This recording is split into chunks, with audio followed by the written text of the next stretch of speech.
episode of the Gifted TV show, and I have on set with me Universe most popular. Samuel Ogbonnaya. This is Universe most popular. Like, one of the things that caught my attention when I met him was how he managed to build a thriving online market. So you're looking for an online market where you get buyers and sellers and all of that. We have the owner here with us on the Gifted TV show. He can actually put you through on what you need and how you need to set up everything to work fine and to get people to buy from you. I'm talking about Univen's most popular, most committed, most influential Samuel Ogbonnaya. I hope I did just do that introduction. Thank you. Oh my God, like, I'm so excited to have you. You know, one of the things that amazes me or kind of attracts me to people is when I see them doing something that makes people's life easy. Yeah. I've seen you do a lot of things. You do a lot of collaboration with brands. Yeah. Reach out. Do a lot. You do a lot. Like, I don't know where to start. You do a lot. Yeah. When it comes to maybe a brand is launching a product or something, you're always there for them. And I see you're someone that I don't know you too deep, but I know you're someone that always standing for your friends. Yeah, true. I see some of your friends that do one or two things. Was in there. Who is this guy? Where are you? Yeah. Like, he's doing a whole lot, and I really appreciate it. But one of the most beautiful things he's currently doing is having one of the biggest online markets where you interact, you can buy, and you can sell.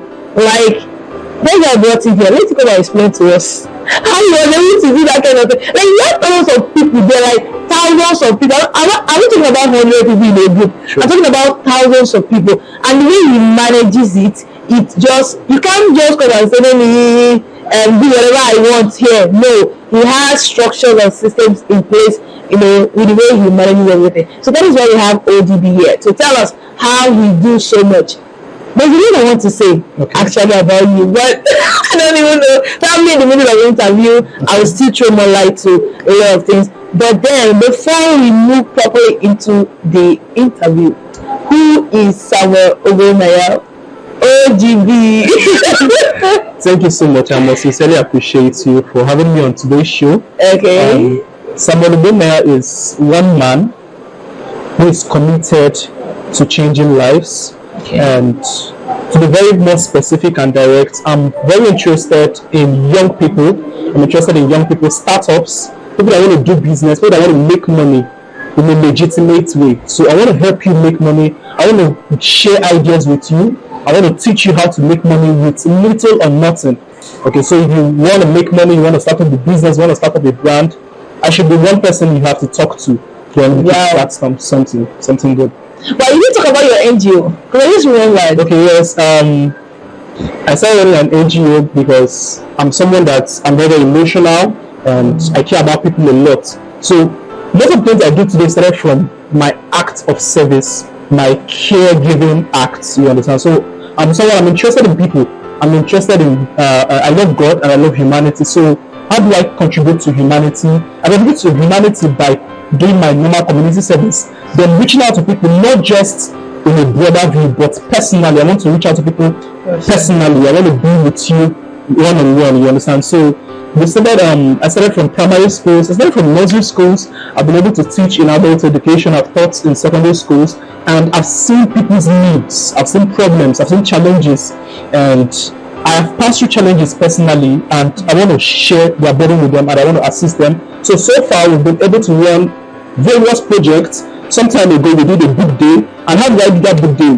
Not like I had so much to donate and all that, but we did something very amazing. I reached out to my friends that had their old school books already. Wow. So you can imagine a mathematics textbook and English textbook. Then I spoke to them, can I get your textbooks? Because I know you would never use that textbook, or you might likely not use that textbook again. But there are some students in primary 4, in primary 3, in primary 5, they need that textbook. Let's gather these textbooks together, these materials together, and hand it over to them. And that was how we did it. From there, we did a shoe day. I had a shoe day. I did a shoe day. So how did I do the shoe? I have my students that I usually teach because I used to run a home lesson and all that. So the boy is from a very rich home and they almost change his shoes every term. You understand? So he had a lot of shoes that he wasn't using. And I spoke to the mother someday and I was like, can I carry these shoes? Almost over 20 pieces of shoes. Then they gave it to me. Voluntarily they gave it to me. And I reached out to the students, I gave it to the primary school students, and some of them never had shoes, never had good shoes. So all of a sudden we had to donate to them, and we've been doing so much. Orphanage reach out, part of the child project, and so many more we can do within our power. You understand? So wow. I don't even know why I'm spoiling this so much. But okay, everybody, tell us about why do you support people so much? Because I think that is a major part of you. Yeah. I've seen you support businesses in a way that I see everything happen. What's going on? Okay. Yeah. I'll just give 2 reasons. Okay. I have a lot of reasons, but let me start with one. I believe my success is in the brands I support. You understand? Because I make money by influencing for brands. I make money via ambassadorial deals. So if I'm going to succeed, I must help brands succeed. I must help a business succeed because I'm being paid through that.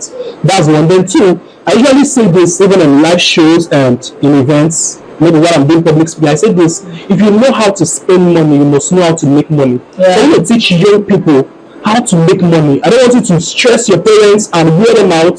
School fees, you need money for books, you need money for airtime, you need money for that. I mean, you must not always reach out to your parents. You could source out funds for yourself legitimately. And I'm teaching you how to do this with nothing or little. You understand? You mustn't have so much. You mustn't have a capital. You don't have to start with a capital. You can start with leverage sales, good deals. I'm telling you, you're making so much for yourself. And for me, I didn't come from a very privileged home. You understand? So I learned to grow something from nothing. You understand? So I had to go down to my drawing board and think deep within ideas. I had to bet ideas. I wanted to bet ideas and even help young persons bet ideas for themselves. So it's all about, for me, it's all about self-discovery. It's all about self-discovery, truly. Wow, that is beautiful and insightful. You mentioned a couple of things earlier when we were talking. You mentioned about you love helping young people to ensure they don't burden their parents with so much needs. Is that fulfilling for you? Okay, truly I find satisfaction in helping young people find purpose for themselves. Because we're looking at the foundational part of it, and if there's an area we must treat in the society today, in Nigeria, in our immediate society, is the area of economy. So helping a young person, helping a young child find purpose for himself in the area of business is you building his economy. So if tomorrow you hear someone become another Dangote of tomorrow, just know that there was a foundational part of it. And what we are doing today, let's say you are selling snacks, you are baking, you are doing pastries, you are doing this, you are learning how to maybe make hair. This is the foundation of the future you want to build for yourself. And if you are interested in any man or any woman, you must show so much interest in his economy, because even the Bible says that where a man's wealth is, that's where his heart is. So I'm teaching you how to make wealth for yourself. So I'm actually building your life by building your economy. So we're interested in young people, and we are interested in building the foundational aspects of it, because if we don't get the foundations right, man, you're going to make a lot of mistakes. Yeah, exactly. So I want to ask OGB, why business? Funny enough, okay, truly, or fortunately for me, I'm an Igbo boy, but something very remarkable. Growing up, I had a mother that was very resilient and so hardworking. My mom could do anything to make money. My mother is very legitimate. Yes, my mother sold clothes. She dived into catering. She did this. She did that. She did a lot. She even dived into real estate to make sure we see food on our table. So I had a mom, I had a mentor, I had a coach in my house. And growing up, we didn't always have my dad around because my dad was a marine engineer, so he was not always around. It would be like 7 months off, 2 months on. You understand? So we grew up 4 boys and a girl with my mom. So it was almost business all the time because we needed to feed, and you know how boys eat. We eat a lot, and we had personal needs, wants, and want to buy this and buy that. So my mom was always there to help us out, and she was business inclined. She wanted to watch any business go past her. So I think we grew up having that knowledge, or I grew up having that knowledge, and I had those similar traits with my mom, even in terms of giving, in terms of caregiving, and in terms of making money too. So I think the foundation was already there. But until I understood that one of the ways you can only make money for yourself is via selling. And now ventured into business. I said, okay, I want to sell something. You understand? I want to sell value. I want to sell goods and services, and I want to exchange value for value. So that's business for us. I still want to ask you about your online market a little bit. Okay. So you mentioned something about having to teach adults and all of that. How did you do that? Like at a very young age, you were able to do adult education. Like, did you feel like I'm not supposed to be here? Like these people are adults. Okay. Let me just throw a little story to the foundation of it. Okay. I grew up. Towards the end of my secondary school age, I started teaching, and I'm someone that I don't want to know something and keep it to myself. I don't hoard knowledge. I want to share knowledge. So I started teaching those in primary school, teaching at a very basic age. Then from there, I got a job to teach in a school I was just starting up. The name of the school was Learn Hub or East Learn Hub Boarding Schools. So we started. I was the form teacher of primary 4, basic 4 class. I was the form teacher, and I think I was barely 17. I was just like 17, but I had this big body, so they thought I could, and they believed so much in me, and I delivered. So from there, I scaled through to teaching in the Jam Center. Then from there, I saw a job, a vacancy to work in an adult education, and I reached out and they interviewed me, and I proved myself. And from there, I started working as 17/18, already teaching in an adult education comfortably. You understand? I had my timetable, I had my time with my students, and my students, when I say my students, I'm talking about those in 30s, 40s, 50s. A very funny scenario I would love to share. There's a day I visited a church, an Anglican church, an apostolic church or so. So walking into the church, I just saw one of the deaconess run up to me, and while she was running up to me, she was shouting, "Uncle, uncle, uncle, uncle." So you can imagine. So people were like, this old man, so I was the uncle because I taught her. I was her teacher as of then. She was around 50s or 60s. So I got a privilege. It was actually a privilege. It's not a right, it wasn't a right. So I had a privilege to teach adults at a very young age. So, and as God may have it, I studied education in the University of Benin too. Yeah, so everything just synchronized. Teaching, yeah. All right. That's my side. That is beautiful. I know most people must have been waiting for this particular moment where we get to talk about your online market. What actually inspired that? Okay. Like I said about business is all about use exchanging value for value. So you buy and sell. But I had to ask myself a series of questions, and in my prior time, I thought about it. What is the biggest challenge of a vendor? What's the biggest challenge of a seller? The biggest challenge of every seller anywhere in the world is getting customers. You understand? Because they are in economies, they are being taught how to produce, what to produce, for whom to produce. But we are not being taught how to get people to buy your products. So you could be a wonderful producer, you could be a wonderful manufacturer, you could have a lot of ideas, stuffs, nice packaging, you understand, very nice stuff to produce, but you will lack the availability, you lack people coming around to buy from you. So when I thought about it, I said, okay, why don't we build a community that will provide first-hand interface between buyers and sellers? So that was how the Miyasa Market Square got launched. So we wanted to provide a system where business owners could meet prospective customers, you understand, and customers could make application for needs. So you could say on the platform, this is what I need, can I get this, who sells this? And the person that sells it, of course the vendor, would actually hit up and say, okay, I do this, I sell this, and you can buy from the person. So in the system, we had a need to still build a trust level.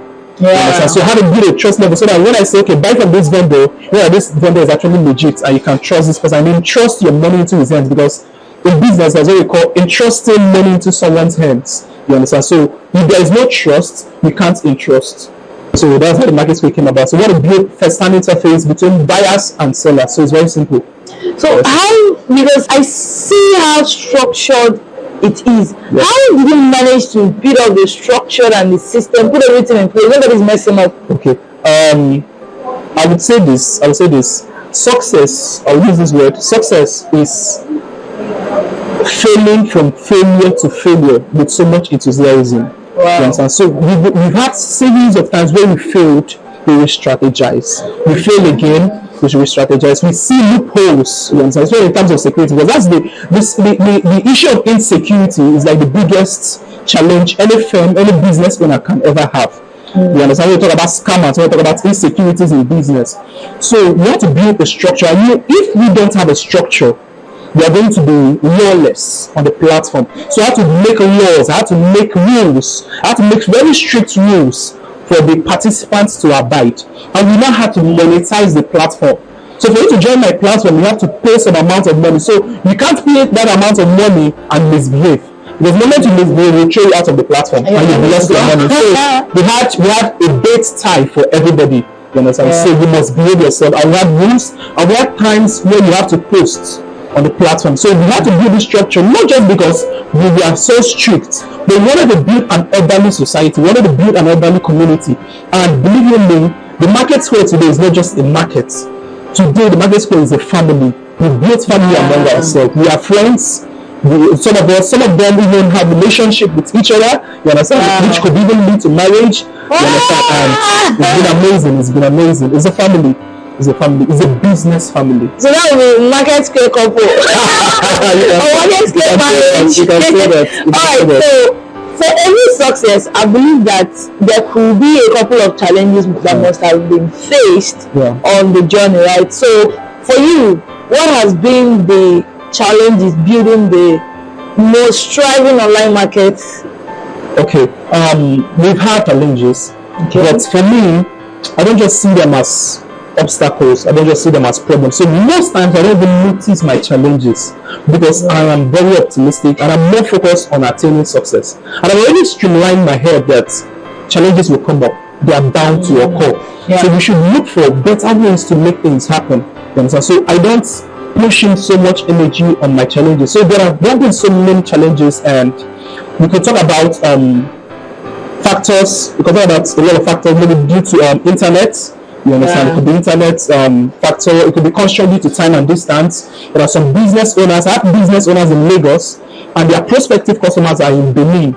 They have a lot of job to do to convince their customers. So that's where I come in. So I now realize that I had to build so much trust for my brand that people had to lean on my brand to sell. So when I tell someone, buy from Miss Florence, she's trusted, she's even my sister, they say, oh, since you've validated this person, I cannot buy from the person. So I had to build so much, I had to compile the law of trust for myself. And that took me so many years. I don't have to fail. If I'm doing business with you, I have to keep up to the targets. I have to be very proactive. I have to start building proactive measures to make sure the market system thrives. And I have to be very available. I was always available, and I'm still available. So a wise man said, keep showing up. So I never stopped showing up. So whenever they have challenges, issues, conflicts may arise, they reach out to me, and I have a way of solving those conflicts. And as God may have it, I started building mentorship on the platform. So I had my mentees on the platform. So I had people that could listen to me, people that were loyal to my instructions, and they became more beautiful, you know. There is something you didn't mention in your bio about owning a PR company. You help when it comes to visibility. You help brands to gain visibility, put them on different platforms. Tell us about that. Like I will always say, advertisement is the fuel that drives every business. So every business needs visibility. Every business owner needs visibility. And I understood this in a very early stage of my business. Now let me just show you one side a little bit. When you look at social media today, the WhatsApp, the Telegram, the Facebook, there are restrictions to visibility. You could have 5,000 followers on Facebook and not up to 1,000 persons sees your post on a daily basis. So let me bust your bubbles a little bit. On WhatsApp too, do you know you could make a post on WhatsApp? The moment I type your name on WhatsApp, I won't see your posts. It's happening on WhatsApp. You understand? And I've shown it to people several times. I could search your name on Facebook, on WhatsApp, and I won't see your post for that day. They are restricting visibility for brands. And what they do that they want you to come back and run ads. You understand? That's the essence of running ads on WhatsApp. Today you can run ads on WhatsApp. You can do ads on channels. WhatsApp channels. You can run ads on Facebook, on Telegram. You understand? Even on Telegram, there is a limited amount of posts you can make daily. But when you attain a premium level on Telegram, you cannot post as much as possible. You understand? So I understood that brands needed advertisement. You can't grow as a brand if you are not into the business of advertisement. It might interest you to know that advertisement is a business on its own. Yeah. You understand? So when I understood this, I said, okay, since I had a community, I need to build influence over my community. So even if I have a group of 50 persons that listen to me, it's enough for me. You understand? Even if I have 100 persons and they listen to my instruction, they take orders from, not like they take orders from, but they allowed me to have influence over their life and over their decision. So I leverage on that influence, and I start running advertisement for brands, visibility for brands, influencing for brands, and ambassadorial deals. That's as God have it. I think later this week I'll be closing an ambassadorial deal with a fashion brand. And I can't like it. Yeah. And before now, I've already closed an ambassadorial deal with Gifted TV show. So Gifted TV show is mine. I'm part of Gifted TV show, and I love what they're doing. And I'll keep promoting the Gifted TV show. So publicity is very, very important for every brand out there. You want to grow a business. I usually use this as an example. If as a business owner, you've never made sales, let's say in a day, 10 persons bought from you or 5 persons bought from you. If 5 persons can buy from your business, believe you me, 50 persons can buy from your business. 1,000 can buy from your business. 1 million. In fact, today, someone sold 100 cakes. Today, someone sold 100 cups of ice cream. Wow. You understand? And all these things are possible because there is a place of advertisement and visibility. There are a lot of persons that are interested in your product and interested in your goods, but they are not seeing it. They have the money to afford what you are selling, but they can't see what you are selling. So we provide visibility. There's a concept I have, they might never have it, no matter what we do. You understand? So I leverage on the influence I have over my community. So when I talk about the community, I don't mean it mustn't be a community that is so large. Because you can have audience, but you don't have influence. Exactly. So there's a place of having audience, there's a place of having influence. So I built my audience, then I started chasing influence. And how do you chase influence? One of the best ways to chase influence is to add value to their lives. So when I tell them, can you patronize this person? They say, okay, yes. Since it's coming from OGB, then I think it is trusted. And that's how we started our PR brand. And today we have OGB influencing the brands and running up ambassadorial deals for brands. You understand? Wow. Oh my God, this is beautiful. Yeah. Being someone who is quite influential and have some, have people listen to you and all of that, how do you handle leadership? Okay. One of the things I believe is that it's quite hard to lead, really adults, people that have the minds of their own. When you're telling a full adult to do this thing, buy this or this. Some of them are like, who are you to tell me?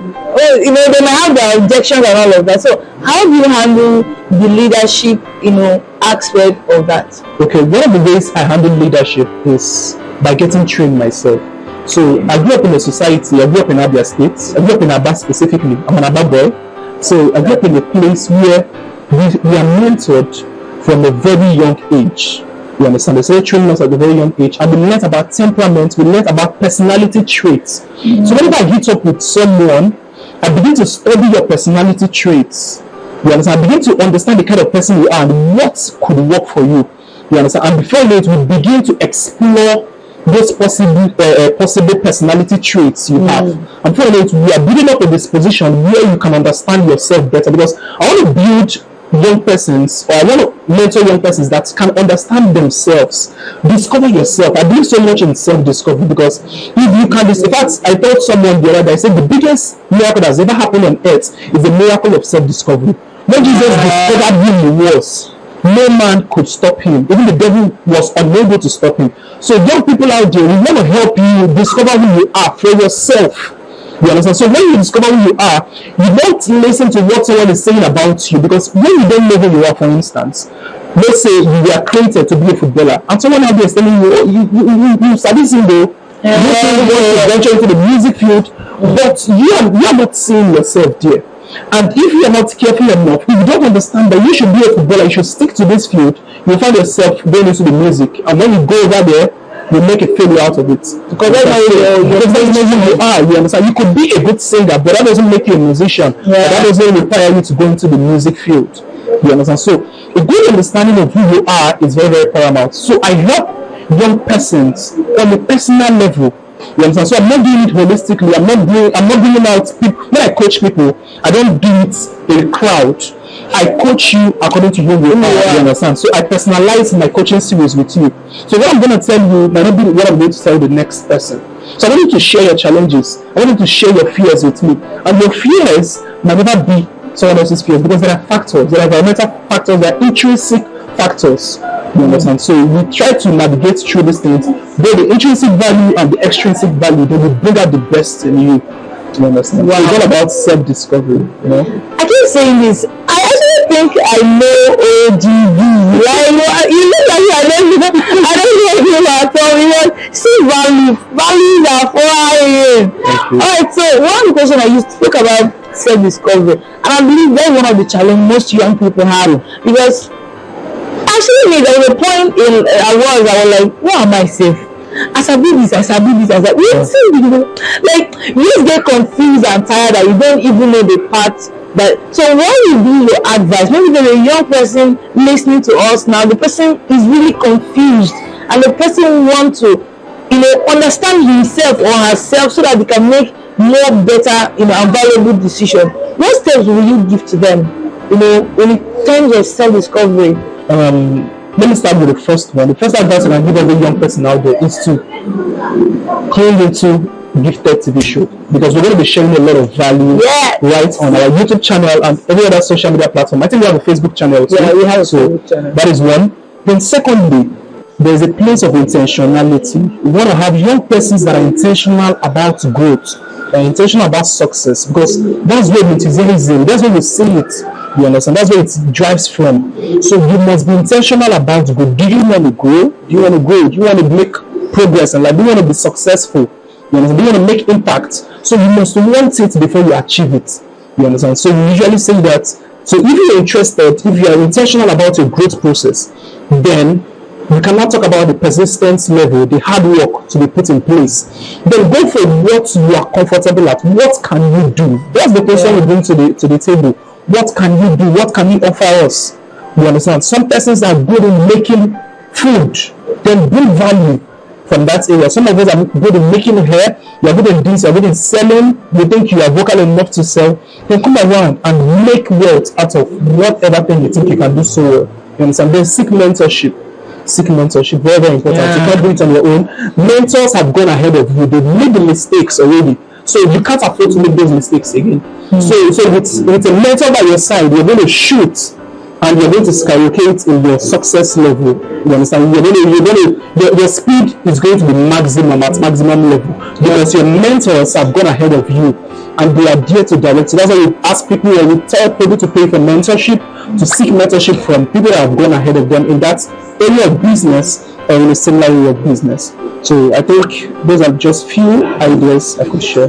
So there was this question I wanted to ask, because it just came to my heart when you were answering this question. Okay. And that is, you mentioned whatever you are good at, one of the things you are good at, work towards that and all of that.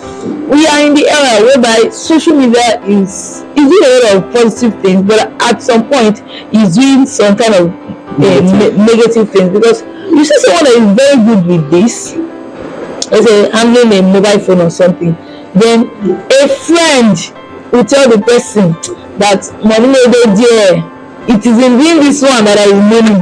Another person will tell the person, you don't know the one that is winning now. So at the end of it, they have many voices in their head, but they don't even have time to pay attention to themselves, to actually listen to their inner self, to know. Because speaking with you, I realize that you've attained a very big level of self-awareness, because when you're saying some certain things you do, both for your NGO, your business and all of that, many young people can be, even every young person that will come and say, oh, I have passion to teach older people. It has to be some certain level of self-awareness and say, okay, this is better. So how do you advise them to handle that? And if you know that you have many voices in your head, you don't even know where to focus and all of that. How do you declutter all of those things? Let me say this first sentence: start early. Okay. Starting early is very, very paramount. It's very, very quintessential towards your growth process. Okay. You want to be a millionaire, start thinking like a millionaire at an early stage. You understand? There is an early stage for you. There is a time where you are still at your juvenile stage. Start learning on that stage. You can imagine a young man that started learning photography at the age of 15. You can never compare his level of experience to a young man that started learning at the age of 30. You understand? Someone that learns at the age of 15 is working with so much conviction. You understand? You can't swing him aside. You can't easily swing him aside because he has grown to love these things. He has grown to own it.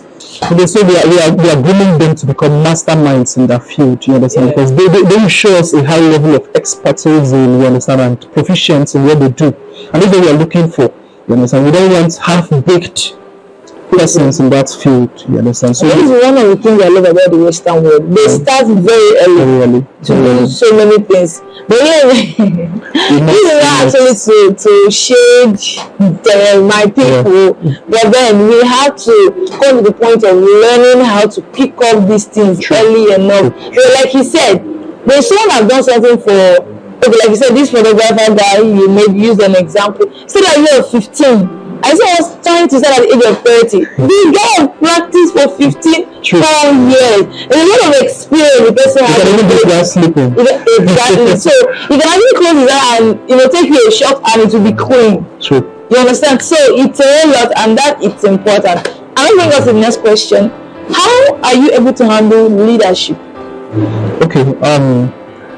I handle leadership in a very simple way. Okay, you must remember who you are. You understand? I try to be who I am.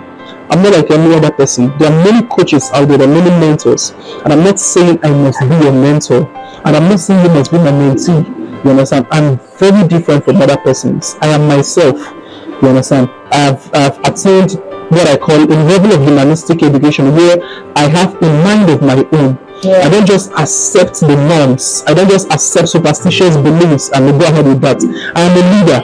You understand? And I'm more into transformational growth than transactional growth. You understand? So I'm more into what can we make out of this young man? What can we make out of this young woman? And if you notice, most of the persons on my business platform, they are ladies. Because I've studied the society, I've realized that your gender, I'm sorry to say that, but it's quite unfortunate that your gender most often they're always at the other side of requesting for urgent 2K. So I'm like, if you can ask for urgent 2K, why don't you learn how to make the urgent 2K and make it urgent for yourself? You understand? So this is where we begin to train young girls, young boys in the business world. You understand? And as of today, one of my latest mentee, she is in SS2. My latest mentee is in SS2. Yes, she's in SS2, and they're going to be starting up a mentorship series later this week. And before you know it, in the next 1 year, it will entice you, it will amaze you what that girl will become. You understand? The area of business. SS2, and she's already catching the fire for business. She's already having that zeal and enthusiasm to venture into something meaningful for herself. It could be something small, start from somewhere. You understand? A wise man, the wisdom said something. He said, do what you can with what you have right from where you are. You understand? So what can you do? What do you have? And where are you starting from? Are you starting from your class? Are you starting with your classmates? Are you starting from the village? Start from somewhere. You understand? If you can't conquer your immediate environment, how do you want to take over the world? How do you want to become a territorial commander or a global tycoon in business? You must start from somewhere. You must be a tycoon in your classroom. You understand? Before you be a tycoon in your classroom. Alright, so Mr. OGB, like I always say, it looks like as if I am knowing him. Like most of the things I've read about him, heard people say about him, it's so like that. It's still vague to me. Variety, very intelligent. He has depth. Thank you. I mean, I don't know. He's like I don't know. I'm sorry to say this, but you're actually like more you than I thought. More you than I like. The depth of your having this conversation. It's a real like me myself. I'm learning so much from me too. What are you learning? Alright, so being someone who is into business and have lots of brand and all of that. So let's say there are people that want to reach out to you to work with you, and maybe for you to be part of their business. Which segment can you come in at every point in time? Okay. There are different facets. You understand? So just go for what you think you are good with.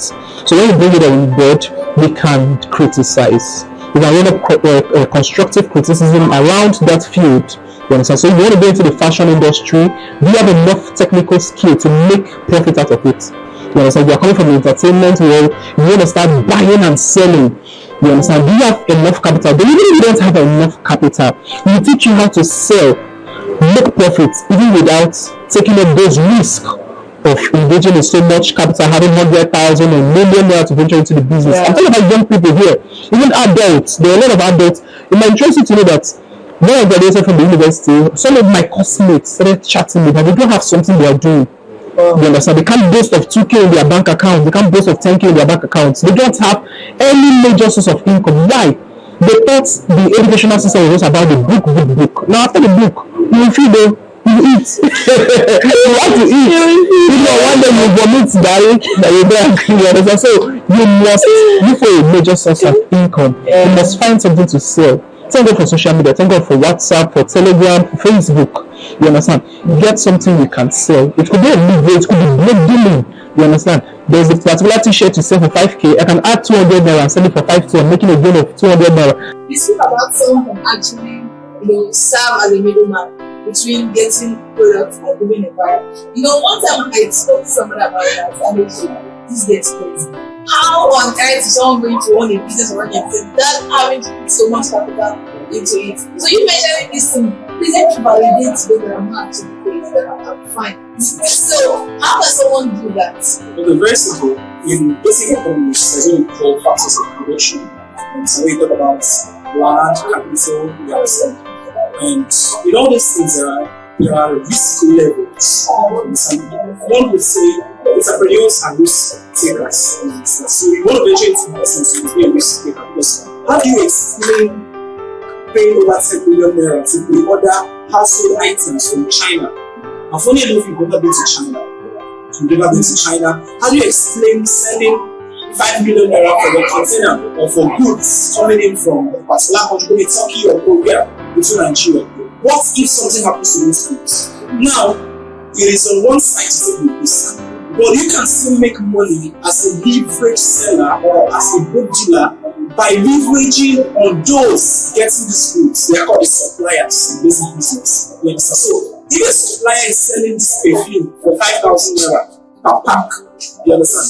When you get those perfume, you can actually add a little amount of money to it. You can add 1,000 naira to it and sell it for 6K. When you sell it for 6,000 naira, you're already making 1,000 naira profit for yourself without going through that risk process or constrained due to time and distance. So what do? You charge people 6K, get the goods, then deliver it to the recipient or to the consumer or to the customer 6K, and you're already making money for yourself. You're not stressing yourself.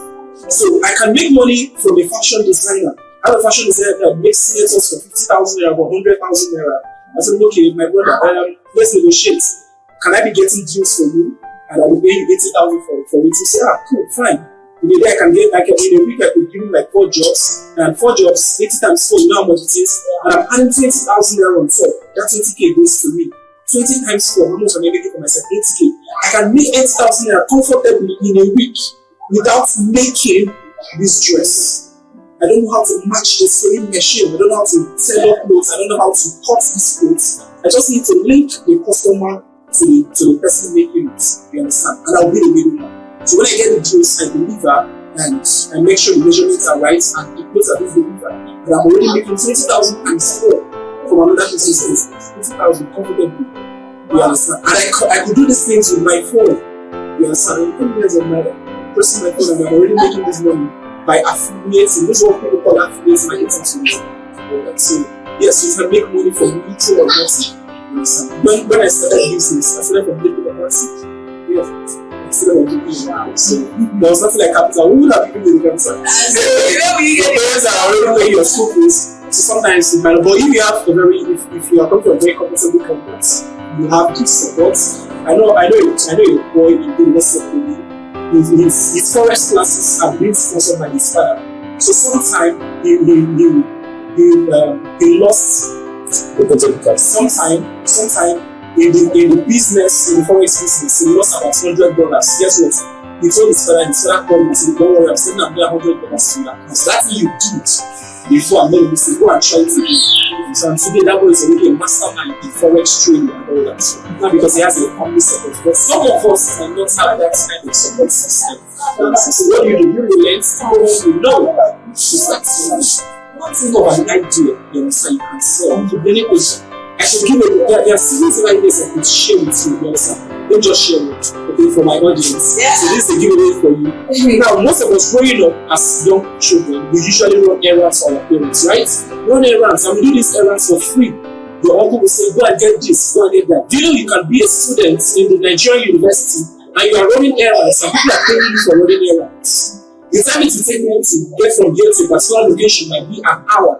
And within that 1 hour, I might have been doing my business. Maybe I'm a tailor. You understand? Maybe I must have made a trouser, a pair of trousers, a pair of pants already. But if I go for that business, I won't have time to focus on this and finish up my work. I can pay you to help me go get something from a particular pack, for a particular location, and I pay for it. You can run errands for people and get paid for it. The basic errand you can run in a day, you make a profit of 500 naira daily. In a day, you're able to do about 20 jobs. Okay, let's make it minimal. 10 jobs. 500 naira times 10 is about 5,000. Imagine making 5,000 naira every day, and you know you spend on yourself and you want to take care of yourself food. Let's say you bring out about 3,000 to spend on yourself. You're having 2,000 naira gain every day. 2,000 times 20 days about 60k for students. Yes. You're only making 60k for yourself just by running errands for people, basic errands. 60,000 naira. And there are some persons that are working in public places, they don't make up 60k every month. I'm aware of that. And go on and on. I'm aware of that. So I keep on saying second to last question, but this one is truly second to last question. What do you mean? This seems to be the most thriving online market where you have. Because whenever I look at it, I see Jumia, and Amazon, and when I even upstate. Okay, we have plans to scale anytime soon, but we want to make it easier for the community. You understand? We are just 3 years. We're just 3 years. Just 3 years. Yes, it's just. But it's not just.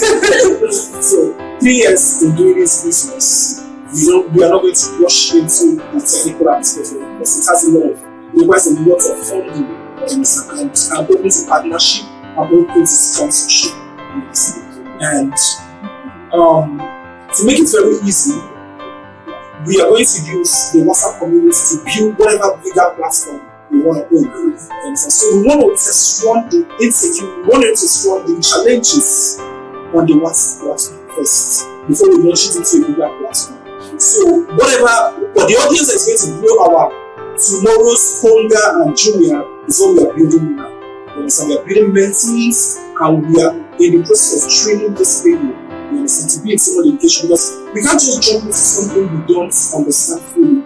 We can't just jump into something when we don't have enough trainings to handle the next project. So we're in the process of training. God is training us and we're training more persons. So when we now get to that level, to be a smooth sailing for people. So I'm not going to take people there. I'm not going to launch you into our future Jumia and Konga and you are not ready for it. So we are getting our people trained, we are getting our people prepared for the future. And trust me, expect something big. Expect something big. I have no doubts. I have no doubt for you. I have no doubts, right? Because I know you are going to do a mind-blowing thing. So, OGB, before I ask you to say a parting word to our audience, what has been the role of God when it comes to ideas for this? Because there are so many people say that it's a master class on its own. People are paying the amount of money to get this idea and all that, but you just teach that for free and all of that. How is that just about you or is it supernatural? But I look at it. So it's important to know that it's been God all the way. So all the ideas are vetted via the inspiration, go to God. So God has been the source of the ideas and so God all the way. In fact, my middle name is GBC. That's the name of the main God is there. So I can't do without God. I can't do without God. So he has been my name. There's always been my father. As a matter of fact, I've switched prayer points. There are some kind of prayers I will never pray ever again in my life. I don't pray prayers of prosperity. I don't pray to God for money. But I pray to God for ideas. You understand? Because I believe that these ideas are what I need. They are prerequisites to changing my world. So these are the prayers I pray. You can pray. I'm not really from thinking of normal prayers and all that, but I pray for ideas. When I want to ask God for something, I ask God for ideas. You understand? And every moment, whenever I get into solid time, I begin to get more ideas. I begin to demystify mysteries from business. And when I share these things, they are experiential knowledge. You understand? I don't share things that were written, that were just written in books. No, I read books. I get inspirations from books. But I'm not telling you something someone told me something. I'm telling you things that I've experienced. So I'm sharing experiential knowledge with you. And yes, it's an honor, it's a privilege to do so. Wow, that is beautiful. So, ODB, what's your parting words to our audience? My parting words are very simple. I'll be looking straight into your eyes and I'll say to you, do what you can with what you have right from where you are. Also. So most of them might be looking at, I need a mentorship, I need to reach out to him, speak to him about this or that. How do they contact you? Okay, send me a quick message to my email address, samuelogbonnaya9@gmail.com, and I will do well to reply you as soon as I can. Or you can send me a message via Facebook, Samuel Ogbonnaya. You see my picture, you see my details on my Facebook, and you will see my WhatsApp number on my Facebook profile too. And if you need my number will be on the screen for you. So yes, I am always available for you. Use me till I'm useless. Oh my God, you're very funny. Alright guys, thank you so much for sticking with us to the end of this show, right? Like I said, I learned so much from OGB. Like I never really had this depth, this wisdom, and this level of knowledge. And I'm so happy to doing this because I've learned so much. Alright guys, thank you so much for sticking to the end of this show. Do not forget to subscribe, do not forget to share, do not forget to watch our videos and drop amazing comments there. We really appreciate that. Thank you so much. We see you the next episode. Chinese Among God will remain your host, and I am Florence. I am your co-host. Enjoy it.